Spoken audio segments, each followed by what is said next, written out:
மரம் செடி கொடிகளுக்கு உயிர் இருக்கு என்பதை, மரம் செடி கொடிகள் மட்டுமல்ல, விவசாய பயிர்கள் மட்டுமல்ல, ஓரறிவு முதல் ஆறறிவு உள்ள அத்தனை சீவராசிகளுக்கும் ஒரு தன்மையை இறைவன் படைத்திருக்கிறான்.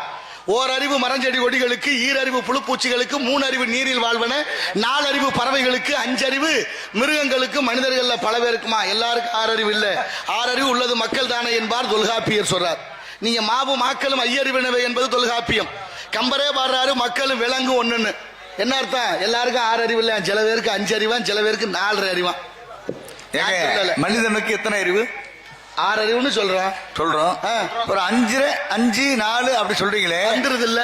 நீங்க சில வீட்டுல போய் கேட்டு பாருங்க, ஏமா உங்க வீட்டுக்காரங்க இந்த அங்கிட்டு தான் திரியும், அப்புறம் வரும். இப்ப என்ன உனக்கு சொல்றாங்களா இல்லையா? அப்ப அந்த 5 அறிவு திரியுது வருதுன்னா எது வரும்? அப்ப 4 அறிவுன்னா அது பறவைகள். நீங்க உருவத்தை வச்சு அறிவை இட போட முடியாது. பறவைகளுக்கெல்லாம் 4 அறிவுனா தூக்கணாங்குருவிக்கு அறிவு எவ்வளவுன்னு சொல்லுவீங்க? தூக்கணாங்குருவி கூடு பார்த்திருக்கீங்களா? ரொம்ப அற்புதமா நேர்த்தியா கட்டும். அதுலயும் ஆண் குருவி தான் கூடு கட்டும், பெண் குருவி கூடு கட்டாதாம். ஆண் பணியில தான் கூடு கட்டும், பெண் பணியில கட்டாதாம். அப்படி கூடு பார்த்து பாதி கட்டிக்கிட்டு இருக்கையில பெண் குருவியை கூட்டியாந்து காட்டுமா கூடு நல்லா இருக்கா வீடுன்னு. அந்த அம்மா பார்த்து சொல்லணும் வீடு நல்லா இருக்குன்னு. நல்லா இல்லைன்னா வேற கூடு கட்டணும். இன்னைக்கும் வாடகைக்கு வீடு வாங்க பாக்குறவங்களோ இல்ல வீடு கட்டுறவங்களோ மனைவியினுடைய ஆலோசனை இப்படிதானே நடக்குது. அது மாதிரி அந்த கூடு பிடிச்சிருக்குன்னு சொன்னா கூடு பூர்த்தி ஆயிரும். கூடு பூர்த்தி ஆனதுக்கு அப்புறம் கீழே படுக்க பிள்ளைகளை படுக்க வைக்க மேல ஒரு மேல் மாடி அறை வைக்குமா, தானும் தன் இணையும் தங்குவதற்கு. வீட்டை கட்டியாச்சு, படுத்தா அழுத்தக்கூடாது என்று அந்த தூக்கணாங்குருவி பஞ்சு கொண்டு வந்து வைக்குமா.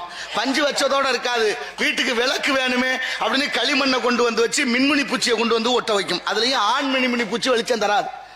இப்ப பெண் மின்மினி பூச்சி வெளிச்சம் தருமா, அந்த வெளிச்சத்தை கொண்டு வந்து ஒட்ட வச்சு வைக்கும்.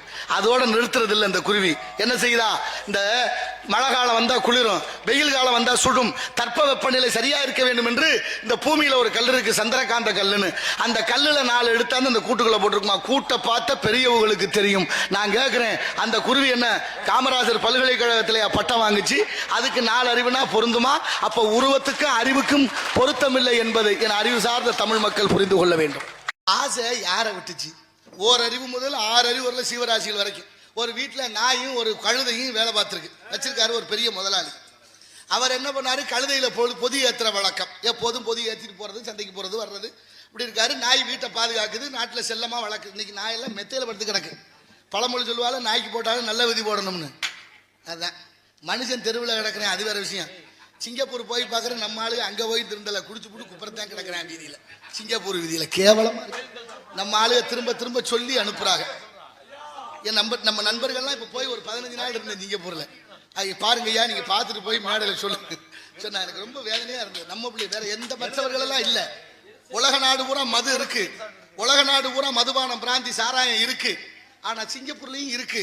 ஆனா நம்ம தமிழர்கள் தான் அந்த ஞாயிற்றுக்கிழமை ஆனா, திருவிழா நாள், விடுமுறை நாளானா குடிச்சிட்டு தலைகீழா கிடக்குறாங்க. ரொம்ப வேதனையா இருக்கு.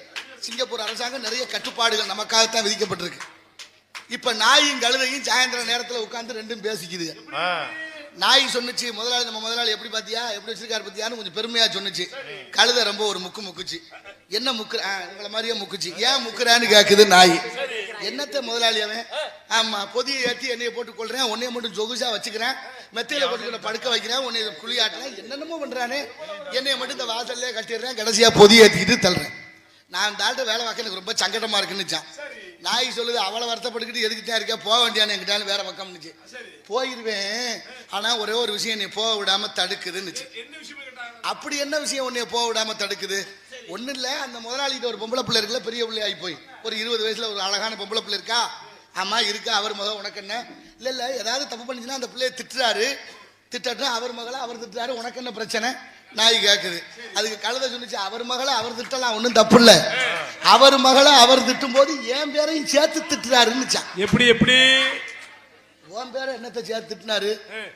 அந்த திட்டுறாரு அந்த பிள்ளைய பார்த்து, ஏப்பா இந்த மாதிரி சொல்லி பேச்சு கேட்காம ஏடா உடம்பு அப்படியே பண்ணிக்கிட்டே இருந்த, உன்னை நம்ம வீட்டு கழுதைக்கு தான் கட்டி வைப்பேன்னு சொல்றாரு.